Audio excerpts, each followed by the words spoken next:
Black farmers have historically been excluded from government support programs. And I think based on specific fact, I think we won't be surprised to find out that Black farmers in Canada owned only 0.2% of all Canadian farmland, despite a long history of farming. Yeah. And in BC, the land tenure system remains challenging for the Black farmers due to historical discrimination and limited access to resources like loans and land grants. Yeah. Yeah. So the system's not built for Black farmers to succeed. I like salad. Do you like salad?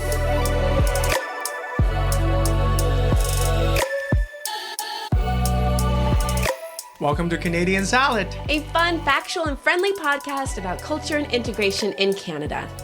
I'm one of your hosts. I'm Ho Shen Ho from China, currently living in Vancouver, unceded territory of Musqueam, Squamish, and Tsleil-Waututh nations. And I'm your other host, Andrea McCoy, an immigrant from the United States, broadcasting you from the unceded traditional territory of the Lekwungen people, the Songhees and Esquimalt First Nations. And you're listening to Canadian Salad. Let's do this. Let's do this, Hoshin. Hello, my love. New week, new episode. A new you or an old you? A new me. A new me because I no longer work for my team. Oh my God. For everyone's listening, I'm looking for a job. I'm really good at my skills. I'm really good at being pretty. Yes. Also being petty. Being humble. Being humble. And anything that makes you over 100,000 a year, right? Yeah, that would be perfect. Yeah. I'm really good at staying at home and doing nothing. Actually, I can cook, can clean. Yes, you are a good cook. We are good at cuddling. I can talk, a great companion. I can talk or not. Depends what you like. Really good at watching movie and sitting on a sofa. Ooh, this feels like a dating app more than a job I'm searching for. Yes. Yeah. My looking for Amazing. sugar daddy application is open. You can email who? I don't know if I should Email field me. those. Yeah. Email Ocean. Yes. shenho@gmail.com. Wow, you did. You gave it. Okay, we'll see what happens. Yes, you never The know to put yourself out masses. there. It's I am true. single and I am out of a job. So if And I you're can get super both at the same attractive. time, Yeah, Thank you. exactly. You thank are. you. I also think Amazing. so. Yes. Yeah, Loyal. I used to be a model. It's true. And I've seen some of those pictures. Dang. I know. I don't know whether people know you to be a model. But anyway, enough about me. Oh my God. It turned into like very narcissistic, like a self-promoting ad. But this is not what this episode is about. Yeah, I it's not promise called you. Canadian tomato time. It's called Canadian salad. And what are we going to talk about today, Hoshin? Today we're talking about something very interesting. I would say I've never even think about that before this episode. We're going to talk about Black farmers in Canada. Oh, wow. Okay. As related to maybe sustainable food sourcing or cultural food sourcing, essentially, right? Culturally relevant food for the Black communities. Awesome. Exactly. Yeah. We actually have the inspiration to talk about this is because Andrea sent us a video. I believe it's from CBC, Global News, Yeah. about this amazing Black man, Toyin Ajayi. Okay. Toyin Ajayi, who is a Nigerian-born farmer who is working to address the food security in BC's Black community. I recommend everyone to check it out. I'll Google him. He's doing a lot of amazing things. Toyin Ajayi, Toyin, and the last name is Ajayi. He's doing some amazing things. I Google him a little bit. I was like, oh my God, he's doing incredible things for the Black community, especially in terms of food safe security. Yeah. And but anyway, so this news, of course, we'll just talk about it. What do you feel about it? What do you think when I talk about Black farmers in Canada? One, I think there is definitely a stereotype that only farmers who are farmers are white. At least that's in my mind. That was my world, my very small, narrow-minded world. And I think that I know there's Black cattle ranchers. I know that there are Black farmers. There are Black scuba divers, skiers, like all of these sports or even things that people do each and every day. There is, maybe not in the North American context, not a large community or a large amount of people from Afrocentric countries actually emulating these roles. It challenged a lot of stereotypes that I had. But two, the culturally appropriate food sourcing, I think, is something that we haven't talked about at all. And No, we have not. in some ways, like necessity, I heard this quote a long time ago, necessity is the mother of invention. To the point, like if you need something, you will find a way to make it happen. You will, whether it's an invention or maybe it's a seed or something. And this is what's incredible about immigrants in particular, is that when we come to a new country, we see a gap. We see something that's missing. And rather than rely on the government, immigrants look to themselves to say, how can I fix this? How can I meet my need? And how can I fill in the gap? And that's what stood out to me the most, was just like this innovation, but also the importance of food sustainability, especially now with all these tariffs, like just this local kind of focus and realizing that, hey, soil is soil. We can create temperatures and environments for foods that we're used to, maybe from our countries of origin. Why not? Greenhouse. Yeah, exactly. The environmental impact to have locally sourced food, that would be huge. That would actually help a lot of pollution. So what about you, Hoshin? What did you think? I definitely think first I want to talk about like stereotypes. When I first hear like Black farmers, my first thing I thought was like slavery when they pick cotton from those farms. That's the first I think of. But that also says how harmful stereotype is. Yes. Because that's my mind first went to when I hear Black farmers, which is of course not true no longer. What it is, thank God. But and then the second part I think of is talk about cultural food. I personally, obviously, also from a different culture. Yeah. Sometimes it is so difficult to find the food from my culture, like in a very white society like Canada. Chinatown, which is only this bit of something, only one place, one shop. Yeah. Which sometimes it's just so difficult to get, right? Yeah. And food is such an integral part of our identity. Imagine if you using like a white culture, like a Western culture equivalent, let's say Christmas, there's no turkey. There is no, I don't know, apple pie, no pumpkin pie, no, I don't know, eggnog. Whatever. Sure. Yeah, like none of those exist. All you have to eat right now for Christmas is only rice and I don't know, and chicken. Yeah. I experienced a Christmas in Nepal where there was nothing like that. None of that. And none of it. And you miss those flavors, you miss those tastes. I agree. It's because it's very important of who you are. It brings you comfort too, right? If you actually have those specific food and specific occasions, like this cultural food brings us comfort and brings in communities. Because a lot of time we share this food too with families, with friends, and it's also a celebration of your tradition and who you are, where you're from. So it's a very important part of all of us, and having access to those is important. And which means the opposite of it, which is having no access to that. It's just something is missing. Not good for community growth and integration. Yeah. No, it's not. And and you don't need like fruits and vegetables so far. We haven't put like a immigration paperwork on. There's some standards for products, right? For diseases and bugs and things like that. Like I totally get that. But why not? Why shouldn't food immigrate too? Why is cassava root should only be grown on the African continent? Why can't it be grown here? Or okra, or even there's a lot of like different seafoods that I'm sure you probably miss and enjoy from China and certain recipes. So why not? Why can't that also live and be grown here? I agree. And I think we have the technology now to grow it like safely and also relatively cheap. Because imagine if I ship all the things from Africa to here, that cost might be high too. Which we should dive into that. Yeah. And first, we want to give everyone a kind of like a general sense of the food security problem in Canada and specifically for the Black communities. Okay. Based on the 2021 Statistic Canada, Black communities across Canada, including BC, face higher level of economic disadvantage. Canadian-born Black population earn only about 76 cents for every dollar earned by Canadian-born non-racialized populations. This leads to lower access to affordable and nutritious food. So that's one major reason why Black communities have less opportunity to access food, because they just earn less and less money at their disposal to buy food.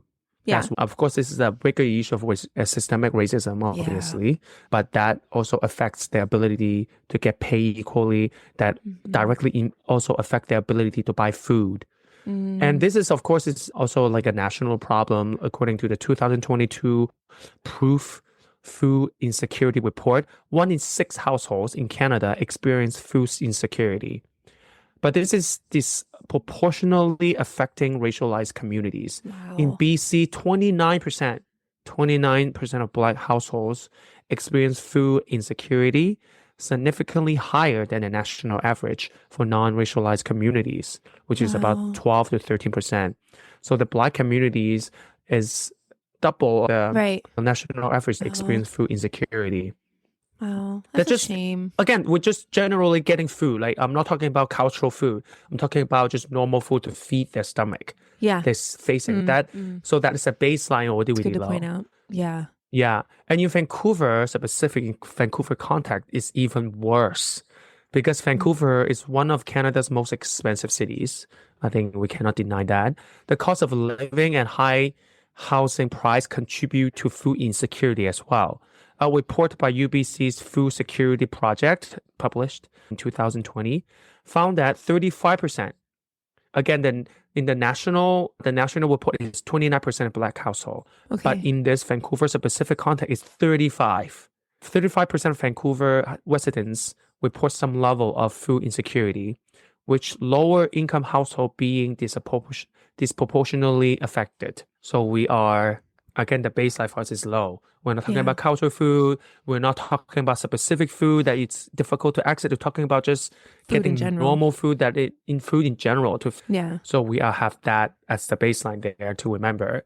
Yeah. And so if we really talk about like cultural food, that's even more severely a disadvantage. But Black households have Black household has even more significant disadvantage for sure. Black immigrants from the Caribbean and Africa often face challenges in accessing culturally appropriate foods like cassava, kalalu, plantain, or okra. The Canadian Food Policy Advisory Council has highlighted that culturally specific food are often harder to find in grocery stores. In those stores, you barely can find anything that caters to the Black community, obviously. Of course, contributing to a feeling of exclusion and food insecurity as well, which I don't think we need any report to tell us, to be honest. I think everyone who listens to us grocery shops, next time you go to grocery to look at it. Is there any specific food in your grocery store that caters to Black communities? Yeah, exactly. We don't need any report to tell you. No, I did see a report recently, and it was saying that food banks, which a lot of lower income families and households will access because they can't afford because of the disproportionate disadvantage that our system gives racialized people. But they were saying even finding culturally appropriate foods at food banks is even harder because you need someone to donate that, or you need grocery stores to say, hey, I have an excess amount of this, but usually it is white-centered or Euro-centered foods. So even those essential spaces for food banks for lower income people, it's also a disadvantage. It definitely has advantage, yes. I know, but sometimes people will say, oh my God, if you don't have access to food, you just eat anything. Yeah, but as we also mentioned the first part, imagine, let's say if you're white, yes, maybe you are in a lower income that you can access to like just general any food that you want. But isn't this some part of it is not about feeding? Some food is not always just about feeding your stomach. Sure. Sometimes it's also escape or excuse or even emotional. a important yeah, it's a important Yeah. attachment, like Mental being able well-being. to, Yeah. yeah, being able to access to that or even have it on the food table is not about just feeding your stomach. It's also Mm-hmm. about comfort too. Realizing that, Mm-hmm. oh, there's something I'm familiar with, that a piece of me that's on this dish that you can share with family and brings communities together and remember who you are and where you come from. Yeah. And I think that's some part we'll always remember. Yeah. Yeah. Yeah. It's true. Because even the times that I've traveled and I'm in another country and I don't see any, at the time it was any American products, it was, okay, I guess I'll try this weird rice cake thing. Yay. But then, like, maybe I think it was in Nepal where I was, and I couldn't eat very much because, anyway, I had gotten food poisoning. Anyway, all that to say, like, Snickers bars were the only things that were gluten free and that I could afford. And so when we were trekking through the Himalayas, I had Snickers bars. And for that, and that was all that I had while they could have tea, biscuits, all this stuff. So even though it wasn't locally sourced, it was something from home that helped me get through those longer hikes where we were hiking 11 hours a day because I had this like source of like Wow. mental, I don't know, just that mental safety. And oh, this feels familiar. There's memory attached to this food. Yeah, See, get food is definitely more than just like a it is. substance to survive. Definitely more than that. But for the Black communities, unfortunately, there's like a Yeah. significant gap in available fresh products that meets the cultural and dietary needs. And as a result, they often rely on imported foods, which are usually more expensive and less fresh, obviously. Sure. Especially the more expensive part, as we mentioned, the Black communities in Canada in general are facing, because systematic racism, they should generally make less per the dollar. And they also facing, more of them also facing food insecurity to start with. Yeah. So to actually find food that meets their cultural and dietary needs is even more difficult than any other communities in Canada. Here's the other would thing say. about food and cultural relevance is like your body, your system gets trained and used to digesting certain foods, right? And so when you are forced to always eat another food, now it takes some time to adapt, but I'm sure that there's plenty of people who experience like, oh, I can't have this sweet potato. This upsets my stomach, or I can no longer have pecans because I tried pecans and it just doesn't, my body doesn't like them, or I have a nut allergy or something like that. I feel like with other foods that are almost foreign to our bodies, that adjustment and that integration of food consistently with our diets, I feel like that can have its toll as well. And especially in Canada with the lack of doctors, where are people going to go? Where are Black Canadians going to go when they have a stomach issue related to a nut? They may not be able to get a doctor to test for X, Y, and Z. And even then, they're just relying on Eurocentric foods to sustain them. Yeah. It's not the same. Definitely it's not the same. Yeah. And the thing is also like imported foods, okay, especially nowadays like Canada and the States, there's a lot of trade wars happening. Yeah. And we're talking about also about sustainability, obviously. Importing food, all these kind of cultural food that's imported from somewhere, they are expensive, they're not sustainable because a lot of the transportation was involved, a lot of like carbon dioxide was just a lot of carbon footprint on those foods as well. Yeah. And it just in no way that is the best way for us, for these Black communities to have access to those food, right? So that's why get to the point that I wanted to say about this episode is about Black farmers. Then I think definitely we need more Black farmers here that grow this cultural food, culturally appropriate food for the communities. But the thing is, to be a Black farmer also is very difficult. Yeah. You know? Yeah. They also face, as we mentioned, like this systematic racism still exists. Right. It's also very difficult for them in every field, even just be a farmer.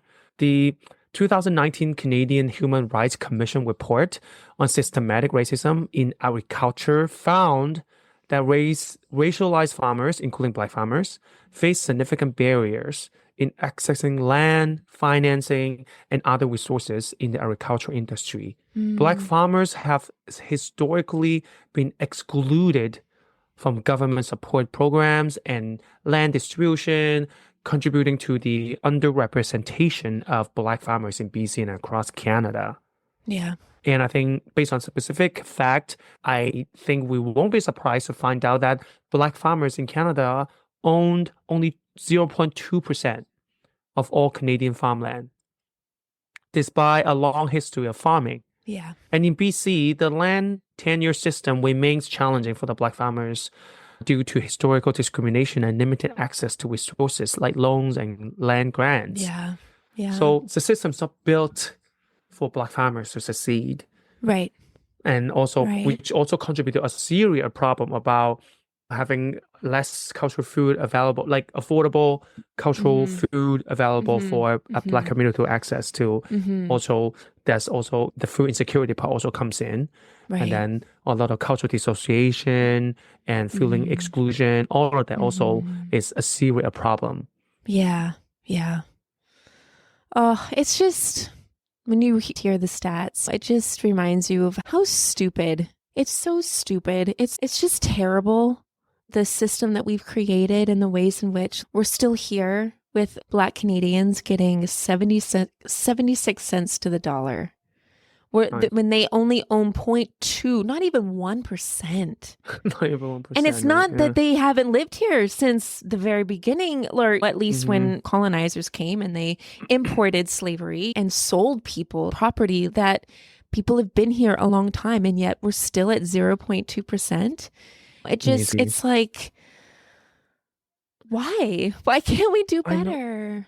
This is definitely systematic racism. Yeah. But I think it's also, you have to see, I think the government also, or land lawmaker, policymaker, whatever, it's so stupid to not allow it or make it easier for Black farmer to have more Black farmers, because having more farmers in the country is also helping the food insecurity issues. Because as we also mentioned at the beginning, there is 1 in 6 households in Canada experience food insecurities. Means in general, Black or not, no matter what community you come from, we just generally need to have more accessible, affordable foods. And most affordable food, I assume, is just, doesn't make locally, so you don't have to have the no tariff, no transportation, shipping, no shipping, which makes it more affordable. So we need more farmers in general to produce food. So why can't we just let them, whatever community, if they want to be a farmer, just come? Totally, exactly. Especially now, and when Canada's raw Canada, and we need to focus on Canadian-made products. Focus on people who are already here then. And that means specifically Black Canadians. That means specifically investing in Black businesses. That means specifically giving grants to people to start projects and to develop community-driven projects so that people thrive. Like this nationalism, that's nice. Okay, yay, you can wear a flag. Actions, but yes, enough with the like, I'm Canadian and Canadian only. It's then show me. Then do something about it. Anyway. But I think where, like, what we're just talking about is the solution part. There's a lot of solution, like we mentioned, like we should give, I don't know, have better policy in place to allow the Black community to get into the be farmers if they want to be farmers. Allow them to own more farmland. Totally. This to make sure the policy in place to minimize racism affecting Black farmers' access to loans and grants and lands. We have to do that, and then and there are other solutions to ease on the food insecurity issue. We can also, for example, have more urban farming and community gardens. That's another solution I saw online. There's a lot of organizations, like, for example, the Canadian Black Farmers Association, also encouraging urban farming as a way to address food insecurity. So in general, just more places, more land to produce food, no matter how big or small. Like community gardens and urban farming can provide residents, right? Especially if you're in a Black or marginalized communities, you can do it yourself if you have access to community gardens or urban farms with the opportunity to grow fresh food locally. It also enhances the access to nutritious food and building a stronger community connection to the land. So I think if communities that are majority Black or other marginalized groups, maybe do that. Do a little community gardening, little Yeah. farm here and there, Yeah. and as a community project. Totally. I will say when I I think that see would be great. neighborhoods with a small community garden that's like Yeah. just off the main street, or it's in between two houses and it says community garden and you see all these plants and everything, there is such a sense of community when you see that. You know that a community works together when you see those. Like Portland, Oregon, I will just to shout out to Portland in the States. Backyard gardens and community gardens are everywhere. You can spit and you will hit one no matter what direction. There are, but everyone's just all about food sustainability and that sourcing and just that community, like locally made, locally grown. So I feel like that creates even a stronger culture when I you are agree. creating Yeah. a space to grow and cultivate those things. But Yeah, and food, and you create food, which is also Exactly. important. exactly. Yes. And if we talk about solution, if we get back to our protagonist of Celebrity. this podcast, our celebrity, Toyin Ajayi, which again a Nigerian-born farmer in BC, he's advocating for food sovereignty and growing African and Caribbean crops to meet the specific needs of the Black community in BC. The initiative not only enhances food access, but also creates economic opportunities for Black farmers, obviously. So he's encouraging, he even built up an association for Black farmers to connect with each other and support each other. So has been instrumental in bringing attention to the need for culturally appropriate food in BC. And he himself, of course, owns a farm as well. And his farm grows food such as African vegetables and provides fresh produce to Black communities. And this supports both food security and food sovereignty by promoting locally grown, culturally significant food. So he's trying to build like a model, like a food security model that is inclusive, that is sustainable and culturally relevant, especially for the Black Canadians in BC. And so I think I recommend all of us to check him out. Just Google his name or even go to We'll include the link in our association. we'll include the exactly. link. Yeah. And there's also association that he helped build, which is the Canadian Black Farmers that's awesome. Association. Yes, that support it where you can, or just spread that awareness and that information to maybe your Black friends. And to ultimately, I think is, as we also said, we should also try to shop locally. Don't always support these big ass grocery stores, especially. And even if you go to this big ass grocery store, maybe also try to buy Canadian product. Yeah. Is that the name of the grocery store? Big ass grocery store? Ass, yeah. Can you imagine? I love a big ass, so it's good. All the peaches just look like these very large little butts. Oh my gosh, yeah.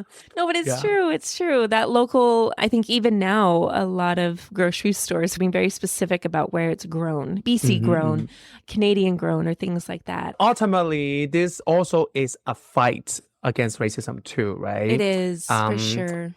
Yes, because I think a lot of this kind of food, like especially Black community, culturally appropriate food of the Black community, at the end of the day, is also a product of racism.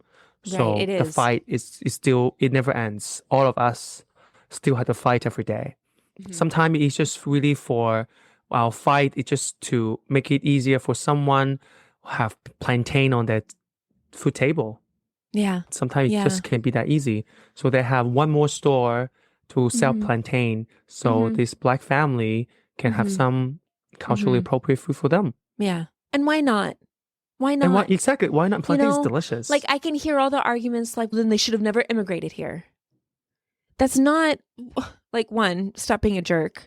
Two, immigration is here. We need immigrants. And people come here legally.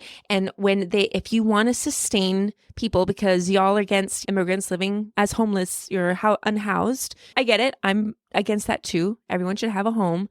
But if you're always complaining, there's nothing ever that makes the naysayer happy. And I think rather than just focusing on why did they just come, it should be like, why is that an issue? Why is that a problem? Why not? Why not grow culturally appropriate food?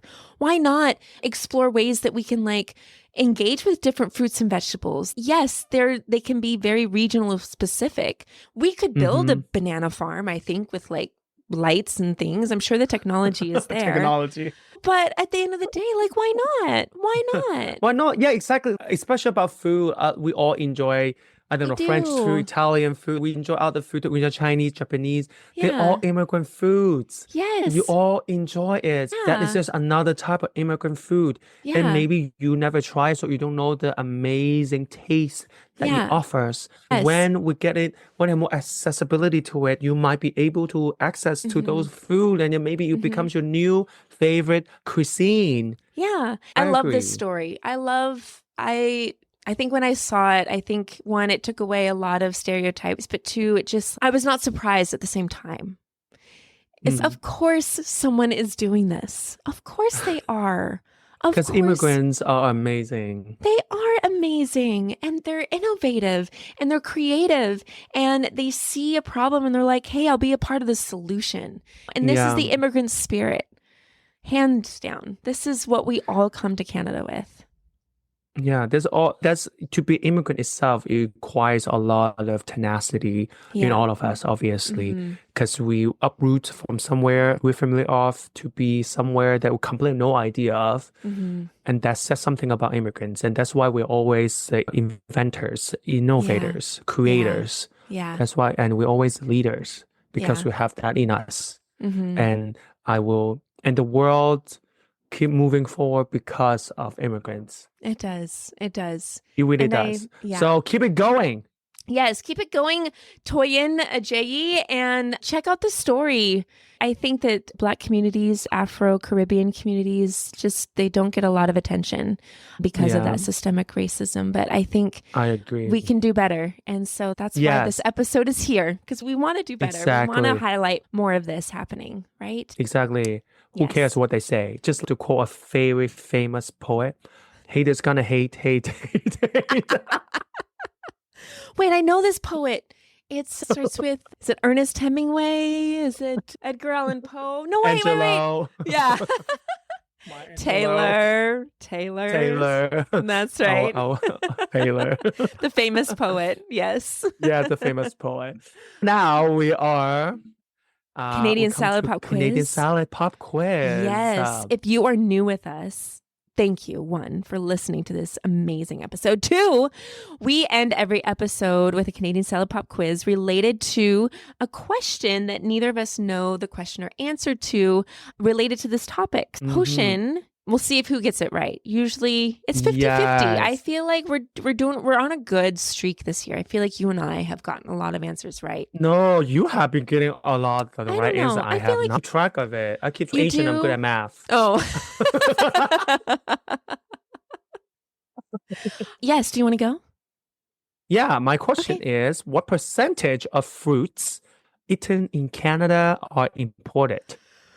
Imported. Wow. Imported fruits. Yes. I'm going to say 50% because we grow a lot of apples 50? here and pears. Yeah, I'm just trying to think of fruits that aren't grown. Bananas and grapes are probably the ones that are imported, along with kiwis. Okay. The answer is... Yeah, go ahead. Am I wrong?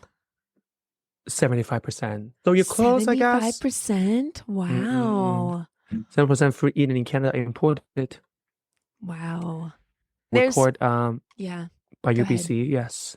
No, just yeah. Well, you're gonna put the link there anyway. So okay, 75% of fruits eaten in Canada imported. Yeah. So how much we rely on the external market? Yeah. And I've heard the inhumanitarian conditions that have been put on South American farmers, but also Mexican farmers for bananas. I know so few friends from South America who refuse to buy bananas because of the moral and ethical way that they are. Also farmed. avocado. I watched the documentary about the cartel, like the avocado cartel. Really? Like yeah. the blood was shed, lives For was avocado. sacrificed for avocado. Yes. That's Families awful. were murdered Oh. just for avocados. Yeah. That's awful. See, this is why centralizing our food source so we're not that competitive. Oh, that makes my heart sad. I know. Same. Oh, it's not good. Yeah. No, it's not good. Okay. It's not ready great. Yes, indeed. It's not. Are you ready for my question? Yes, I'm ready. Hit me. Okay. We're going to take you to Vancouver Island. Oh, Small okay. island off the Been west there, coast of yes. Canada. Yes, where I I have met been you. there, yes. I know what Okay. I'm imagining it. What percentage of food is imported to the island? I asked you about Canada, and now you asked me about the island. Food, yes. Food, all of food. I would think that's even actually higher. I would say like 82%. Okay, 82%. Is that your final answer? Yes. Okay, it is over 90% of its food supply originates off Ooh, island. over 90. That is crazy. Relying heavily on imported and transportation system that might change. I think with all these tariffs, it's a wake up call to like really focus. Yeah. After this podcast. After this people podcast, will- Yeah, they'll hear us. They will. Our They'll be calling. like, banana farm. I'm going to make one. I'm going to get my lava lamps. I'm going to get my sun lamps. I'm going to get some soil. There's going to be a lot more community gardens. Yeah, community gardens, urban farmers, urban farms. Mm-hmm. A lot of Black farmers be able to get access to lands and loans and grants. So they can actually grow. More of a lot of other marginalized communities also going to join that industry, agriculture industry, to also become farmers and grow more culturally significant food to their own community. Yes. I know this is going to happen just right after this episode. And that's our contribution. It is our contribution. That you're welcome.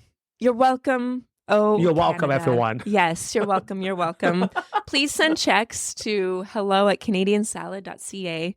Oh, wait, you can't send a check to an email address. Shoot. I'm not giving my home. A badge too. A badge. A badge is good too. Give us give us a badge. Yeah. Like a Canada, I don't know. Yeah, some Canada. Canadian I don't know. made. What is the highest honor? Yeah. I don't know. Oh, it's like a medal from a king.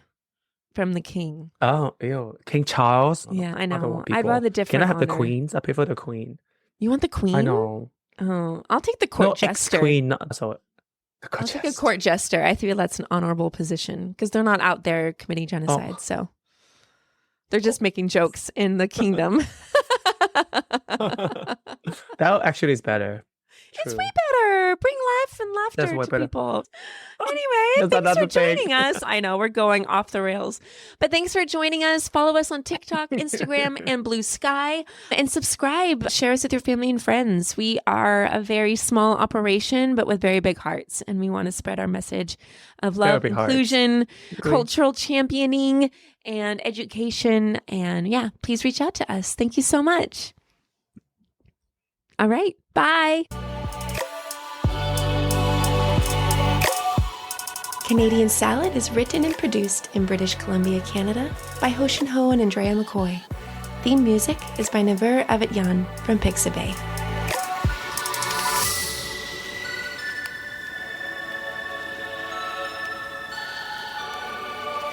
This has been a Good Drinklin production.